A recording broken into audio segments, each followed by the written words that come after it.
திருடன் கையில் சாவி. ஒரு கிராமத்தில் சிறிய பலசரக்கு கடை இருந்தது. கடைக்காரர் மிகவும் நல்லவர். கிராமத்தையே தன் குடும்பமாக எண்ணி அன்பு காட்டுவார். கடனுக்கு பொருள் கேட்டாலும் கொடுத்து விடுவார். தேவையான பொருட்களை எல்லோரும் அவரிடம் வாங்கினர். மதிய நேரத்தில் சாப்பாட்டிற்கு வீட்டுக்கு புறப்படுவார். அந்த நேரம் யாராவது பொருள் கேட்டு வந்தால் காத்திருக்க நேரிடுமே என்பதால் கடையை அடைக்க மாட்டார். அறிமுகமே இல்லாத நபராக இருந்தாலும் கூட கடையை சற்று நேரம் பார்த்து கொள்ள சொல்லிவிட்டு வீட்டிற்கு போய் விடுவார். ஒரு நாள் மதியம் திருடன் ஒருவன் கடை முன் வந்தான். அவனிடம் கடைக்காரர் ஒரு உதவி செய்ய வேண்டும். சிறிது நேரம் கடையை பார்த்து கொண்டால் வீட்டிற்கு போய் சாப்பிட்டு விட்டு வந்து விடுவேன் என்று கேட்டார். மகிழ்ச்சியுடன் சம்மதித்தான் திருடன். கடைக்காரரும் கிளம்பிவிட்டார்.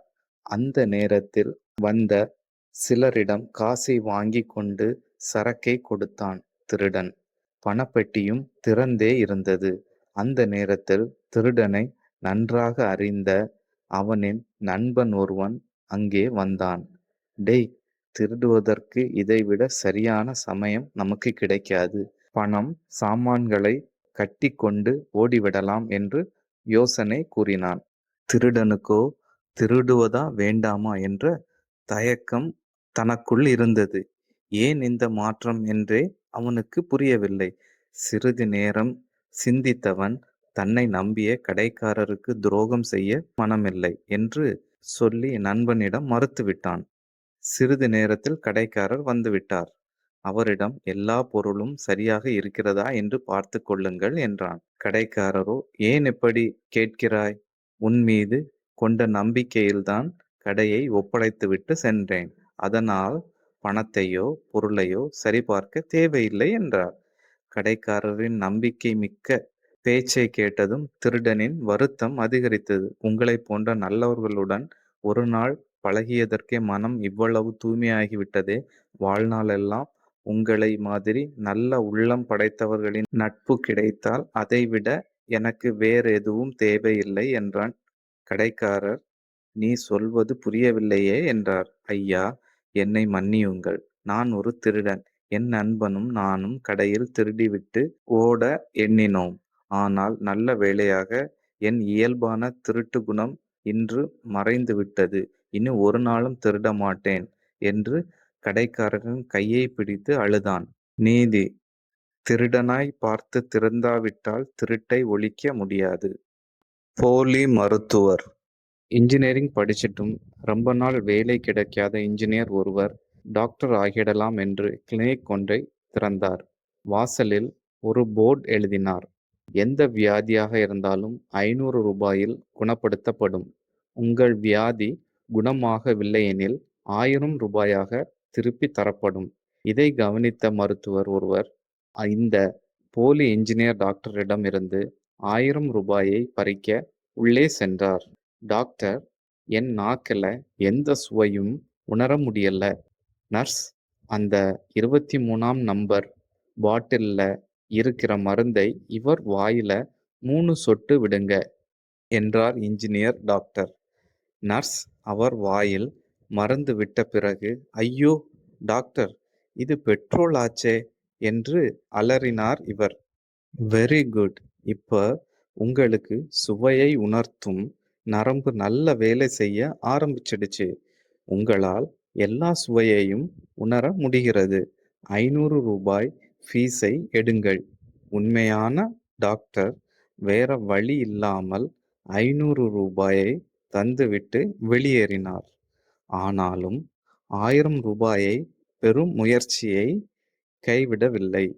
சில நாட்கள் கழித்து மீண்டும் அந்த கிளினிக்கிற்கு சென்றார். டாக்டர், எனக்கு மறதி ரொம்ப ஜாஸ்தியா இருக்கு, குணப்படுத்துங்க என்றார். நர்ஸ் அந்த 23ஆம் நம்பர் பாட்டிலை திறந்து இவர் வாயில் 3 சொட்டுக்களை விடுங்க என்றார் இன்ஜினியர் டாக்டர். ஐயோ டாக்டர், அது பெட்ரோல் ஆச்சே என்று அலறினார் இவர்.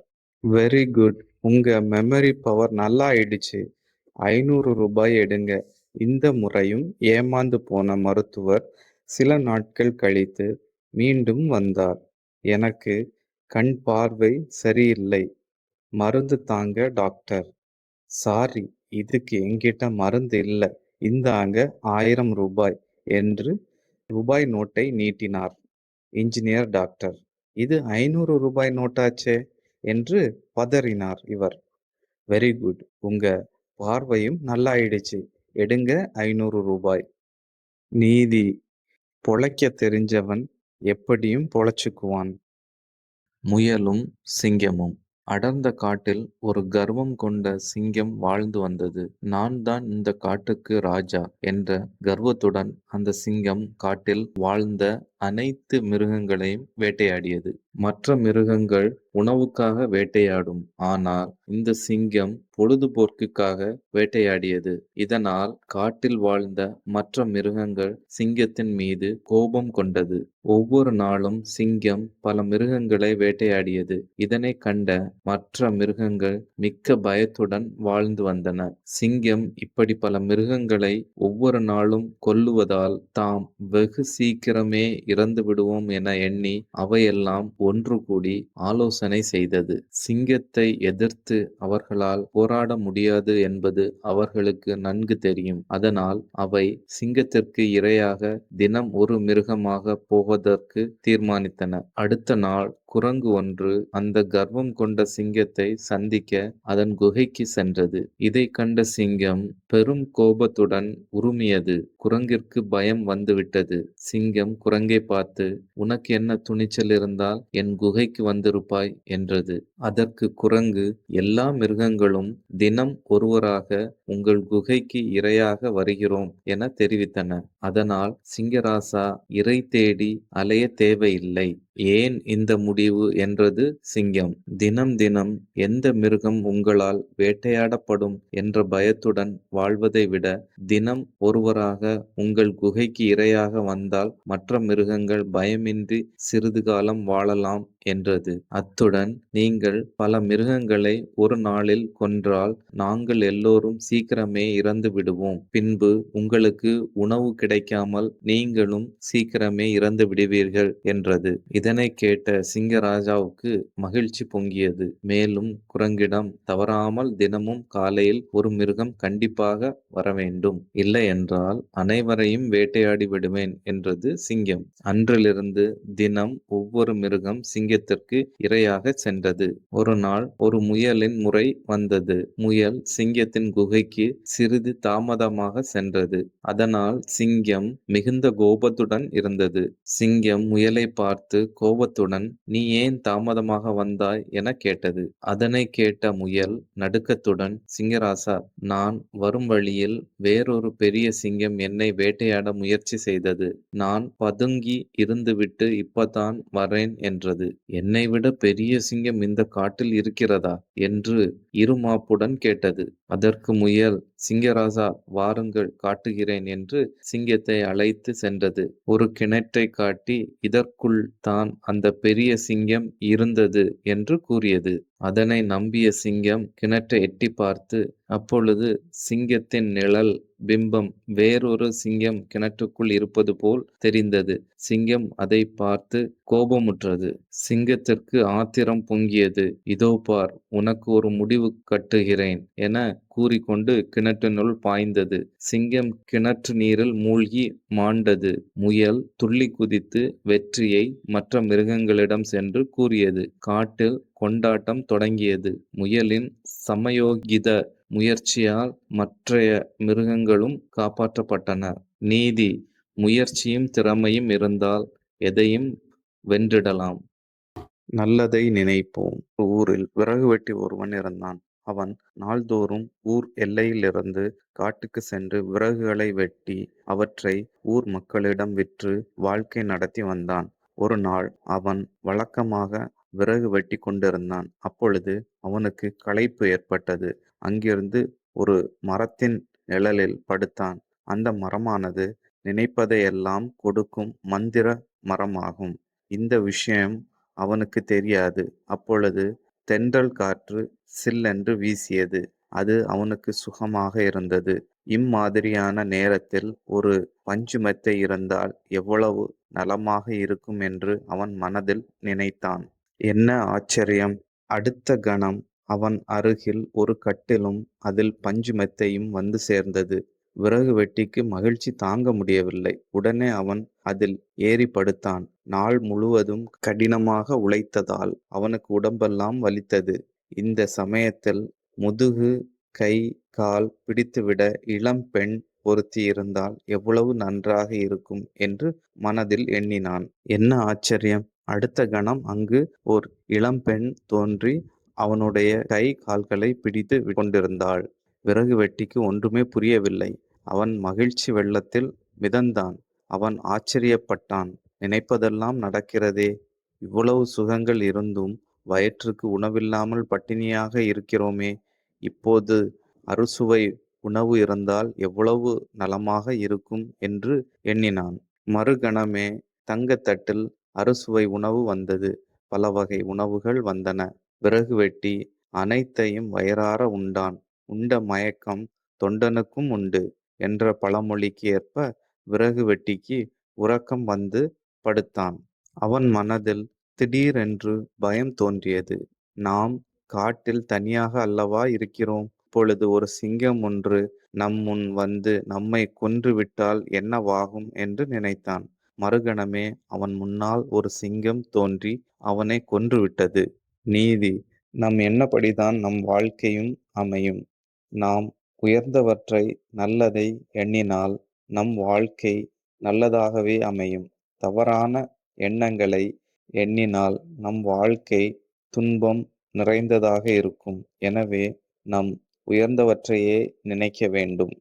நகரத்தில் ரோபோட். நகரத்தில் ஒரு காலனியில் பல குடும்பங்கள் ஒன்றாக வாழ்ந்து வந்தன. அந்த காலனியில் பல குழந்தைகள், பெரியவர்கள் என மாலை வேளைகளில் ஒன்றாக இணைந்து கூடி மகிழ்வார்கள். அப்போது அதே காலனியில் ஒருவர் அவரது வீட்டிற்கு புதிதாக ஒரு ரோபோட் ஒன்றை வாங்கினார். அது எல்லா வீட்டு வேலைகளையும் செய்து கொண்டு அவருக்கு துணையாக அது அவருடன் இருந்தது.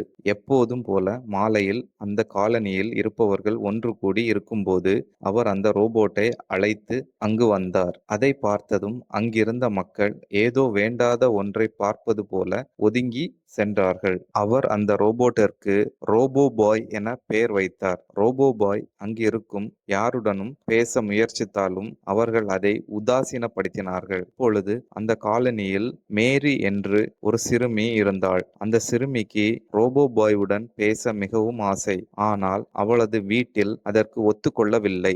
ஆனாலும் மேரி தெரியாமல் ரோபோ பாயை பார்த்து சிரிப்பது, அது கொடுக்கும் பூவை வாங்கிக் கொள்வது என அதனுடன் ஒரு நட்பை வளர்த்து கொண்டாள். ரோபோ பாயிற்கு மேரி என்றாலே தனி பாசம். படிப்படியாக ரோபோ பாய் மாலை நேரங்களில் வெளியில் சிறுவர்களுடன் விளையாட ஆரம்பித்தது. ரோபோ பாய் மற்றவர்களுடன் நெருங்க மிகவும் ஆசைப்பட்டான். அப்போதுதான் அந்த சம்பவம் நடந்தது. ஒரு பெரிய புயல் சூறாவளி போல் நகரத்தை தாக்க ஆரம்பித்தது. மக்கள் பயந்து தெறித்து அங்கும் இங்கும் ஓட ஆரம்பித்தார்கள். மக்களுக்கு காயம் ஏற்பட ஆரம்பித்தது. புயலை தடுக்க முடியாமல் மக்கள் ஒதுங்கவும் முடியாமல் திணறினார்கள்.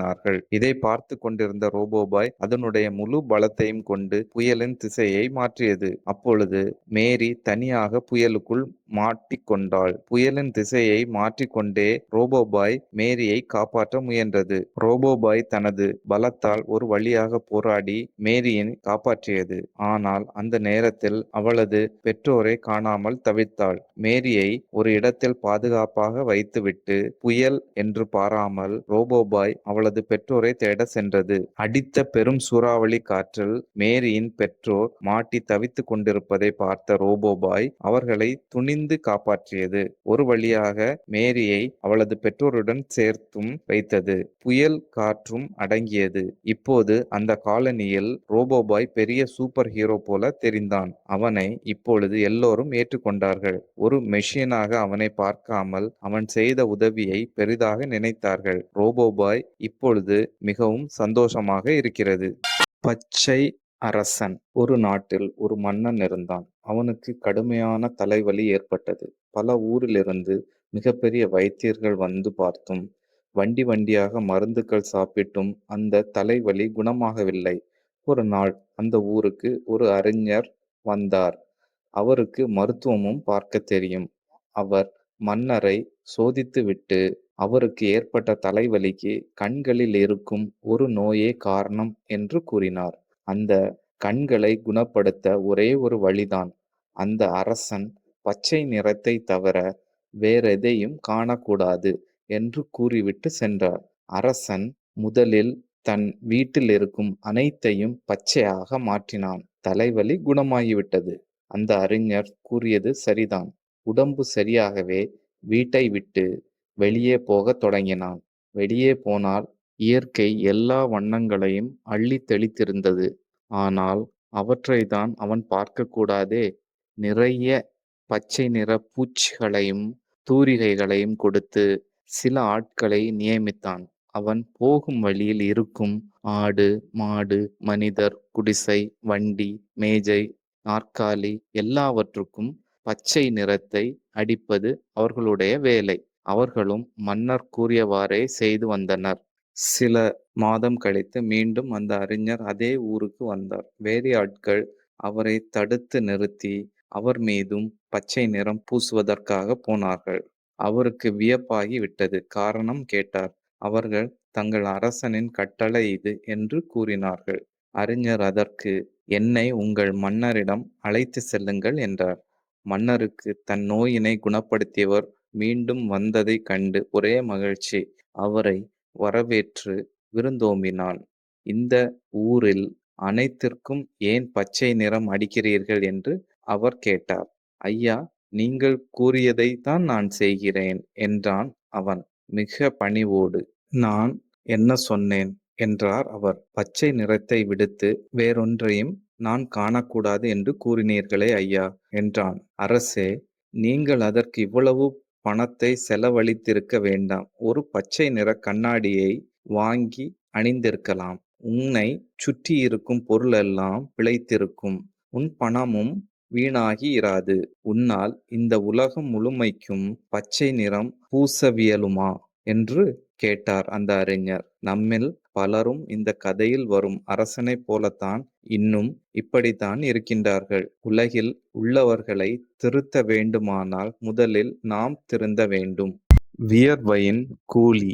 ஒரு செல்வந்தர் தனது மகனுக்கு தொழில் மற்றும் படிப்பினை பெற்றுக் கொள்வதற்காக தனது நண்பனின் நிறுவனம் ஒன்றில் பணி செய்ய தனது மகனை 6 மாத காலத்திற்கு அனுப்பி வைத்தார். அவர் மகனோ எந்த வேலையும் செய்யவில்லை. ஆனாலும் தனது நண்பர் மகன் என்பதால் அவரும் கண்டுகொள்ளாமல் 6 மாதம் கடந்தவுடன் ஒரு தங்க நாணயத்தை கூலியாக கொடுத்து அனுப்பினார். அந்த நாணயத்தை தனது அப்பாவிடம் மகன் கொண்டு வந்து கொடுத்தான். அதனை வாங்கிய அப்பா அதனை தூக்கி தூர எறிந்தார். அதை கண்ட மகனோ ஒன்றும் கண்டுகொள்ளாமல் தனது படுக்கை அறைக்கு சென்று விட்டான்.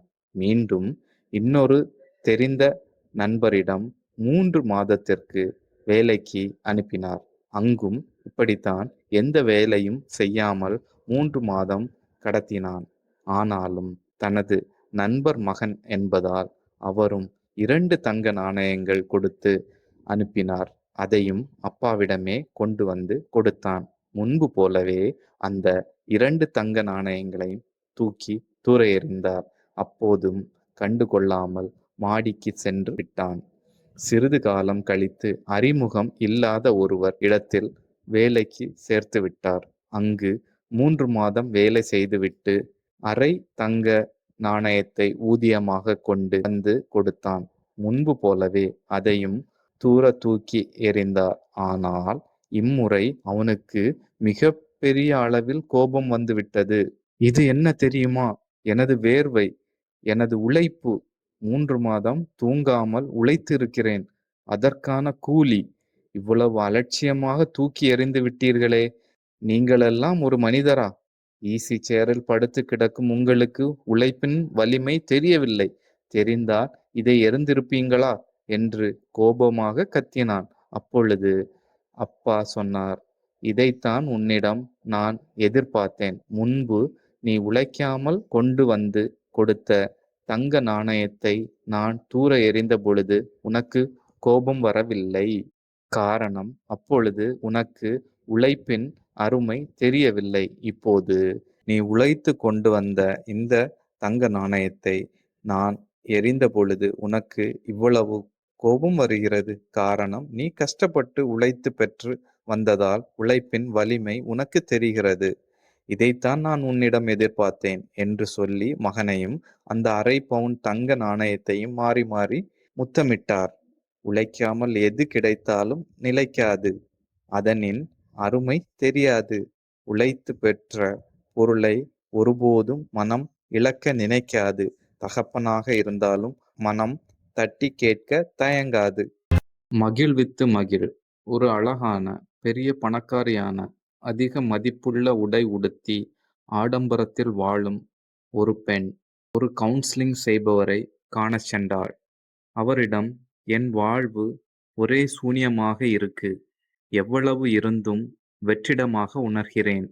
அர்த்தமே இல்லாமல், இலக்கே இல்லாமல் வாழ்க்கை இழுக்கிறது. என்னிடம் எல்லாம் இருக்கிறது. இல்லாதது நிம்மதியும் மகிழ்ச்சியும் மட்டுமே. என் சந்தோஷத்திற்கு வழி சொல்லுங்கள் என்றாள். கவுன்சிலிங் செய்பவர் அவரின் அலுவலக அறையை கூட்டிக் கொண்டிருந்த ஒரு பணிப்பெண்ணை அழைத்தார்.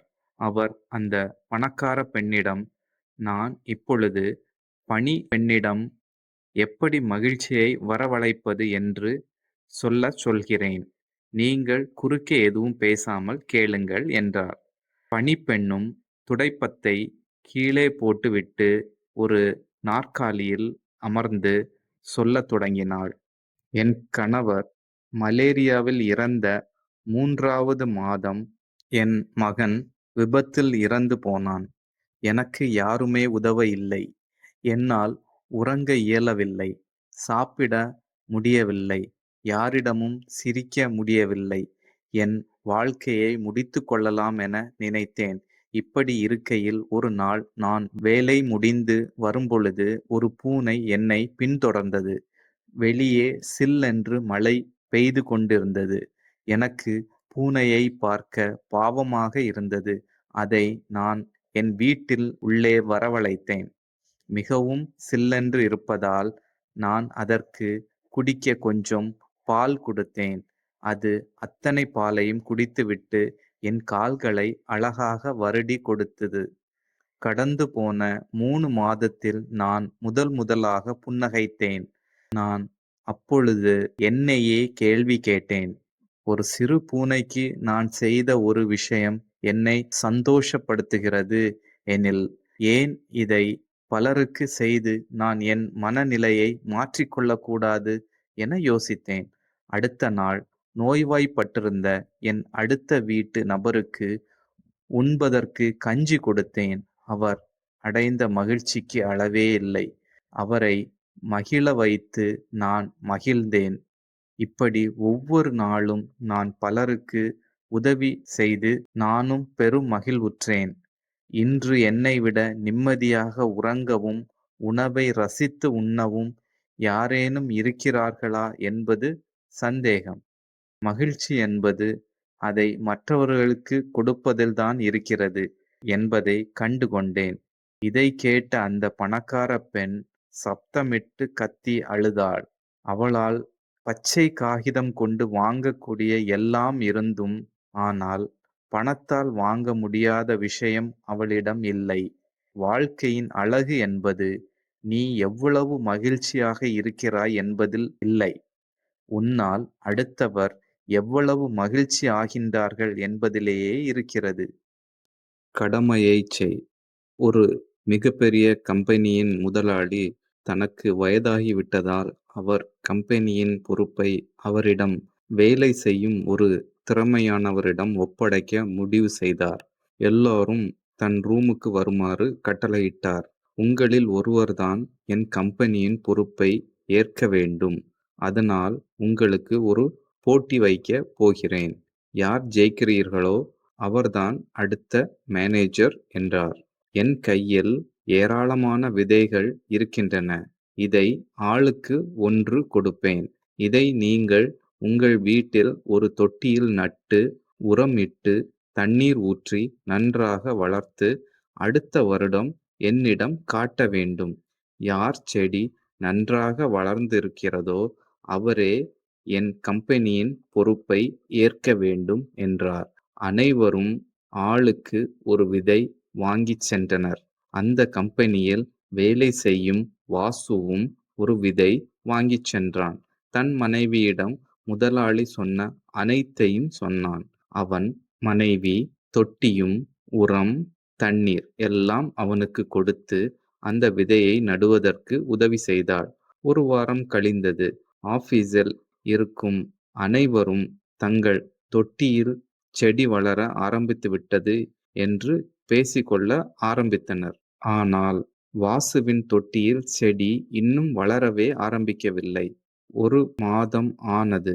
செடி வளரவில்லை. நாட்கள் உருண்டோடின. 6 மாதங்கள் ஆனது.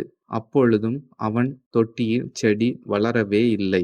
நான் விதையை வீணாக்கிவிட்டேனே என்று புலம்பினான். ஆனால் தினம்தோறும் செடிக்கு தண்ணீர் ஊற்றுவதை நிறுத்தவில்லை.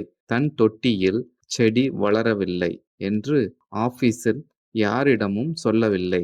1 வருடம் முடிந்துவிட்டது. எல்லோரும் தொட்டிகளை முதலாளியிடம் காட்டுவதற்காக எடுத்துச் சென்றார்கள். வாசு தன் மனைவியிடம் காலி தொட்டியை நான் எடுத்துப் போக மாட்டேன் என்று சொன்னான். அவன் மனைவி அவனை சமாதானப்படுத்தி, நீங்கள் 1 வருடம் முழுக்க உங்கள் முதலாளி சொன்ன மாதிரி செய்தீர்கள். செடி வளராததற்கு நீங்கள் வருத்தப்பட வேண்டியதில்லை.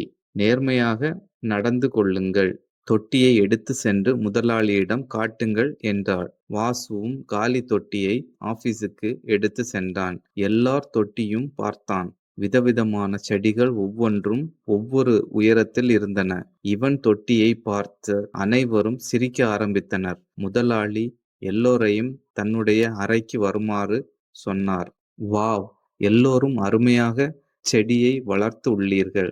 உங்களில் ஒருவர்தான் இன்று பொறுப்பு ஏற்றுக்கொள்ளப் போகிறீர்கள் என்றார். எல்லோருடைய செடியையும் பார்வையிட்டார். வாசு கடைசி வரிசையில் நின்றிருந்தான்.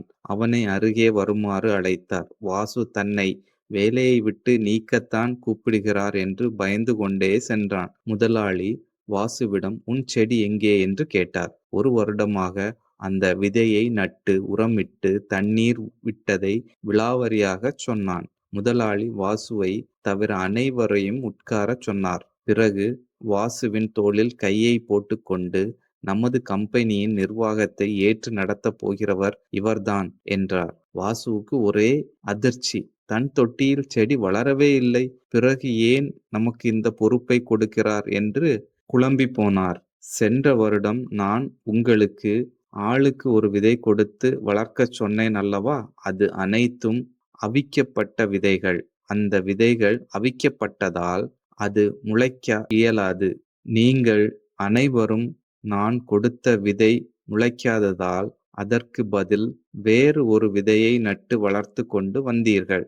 வாசு மட்டுமே நேர்மையாக நடந்து கொண்டான். ஆகவே அவனே என் கம்பெனியை நிர்வகிக்க தகுதியானவன் என்றார். கதைக்கு பின்னால் ஒரு கப்பலில் ஒரு தம்பதி பயணம் செய்து கொண்டிருக்கிறார்கள்.